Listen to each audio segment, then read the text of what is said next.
സംസ്ഥാനത്ത് നിപ ബാധ കണ്ടെത്തുന്നതിൽ സർക്കാർ സംവിധാനങ്ങൾ പരാജയമെന്ന് ആരോഗ്യ വിദഗ്ധർ. സംസ്ഥാനത്ത് ഇതുവരെയുള്ള നിപ ബാധകളെല്ലാം ആദ്യം കണ്ടെത്തിയത് സ്വകാര്യ ആശുപത്രികളിലാണ്. നിരീക്ഷണ സംവിധാനങ്ങളിലെ പാളിച്ചകളാണ് പ്രശ്നമാകുന്നത്. സംസ്ഥാനത്ത് 11ാമത്തെ തവണയാണ് നിപ റിപ്പോർട്ട് ചെയ്യുന്നത്. ഇതുൾപ്പെടെ ഇതുവരെയുള്ളത് 38 നിപ കേസുകൾ. എന്നാൽ ഇതിൽ ഒരു നിപ രോഗിയെ പോലും സർക്കാർ ആശുപത്രിയിലോ സർക്കാർ സംവിധാനങ്ങളിലോ ആദ്യം കണ്ടെത്തിയിട്ടില്ല.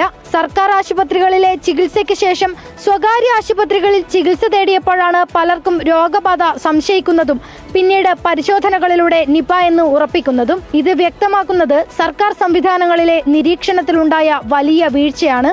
ഇത് ഏത് ആശുപത്രിയിലാണെങ്കിലും ഇതുപോലുള്ള രോഗലക്ഷണങ്ങൾ, മസ്തിഷ്കത്തിലെ നീർവീക്കവും ശ്വസനത്തിലെ ബുദ്ധിമുട്ടും, ARDS-ഉം അതുപോലെ AES സിംറ്റംസുമായിട്ട് വരുന്ന രോഗികളെല്ലാം തന്നെ നിപ സ്ക്രീനിങ് ടെസ്റ്റിന് വിധേയമാക്കി കഴിഞ്ഞാൽ നമുക്ക് കൂടുതൽ കേസുകൾ തുടക്കത്തിലെ തന്നെ കണ്ടെത്താൻ കഴിയും. ഒരുപക്ഷെ ഈ രോഗത്തിന്റെ ഒരുപാട് തീവ്രത ആവുന്നതിന് മുമ്പ് തന്നെ ചിലപ്പോൾ കണ്ടെത്താൻ കഴിഞ്ഞേക്കും.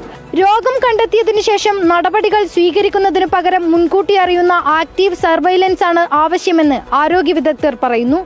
നിപയുടെ കാര്യത്തിൽ ഇതേപോലെ ഒരു ആക്റ്റീവ് സർവൈലൻസിന്റെ ഘട്ടമായിരിക്കുന്നു. കേരളം ഇങ്ങനെ തുടരെ നിരവധി ഔട്ട്ബ്രേക്കുകൾ വരികയും പ്രത്യേകിച്ച് ചില പ്രദേശങ്ങളിൽ കേന്ദ്രീകരിച്ച് ട്രൂനാറ്റ് മെഷീൻ വെച്ചിട്ടുള്ള ട്രൂനാറ്റ് ടെസ്റ്റുകൾ ഇക്കാര്യത്തിൽ ഫലപ്രദമാണ്. നമുക്ക് സ്ക്രീനിങ്ങിന് ചിലവ് കുറഞ്ഞതാണ്.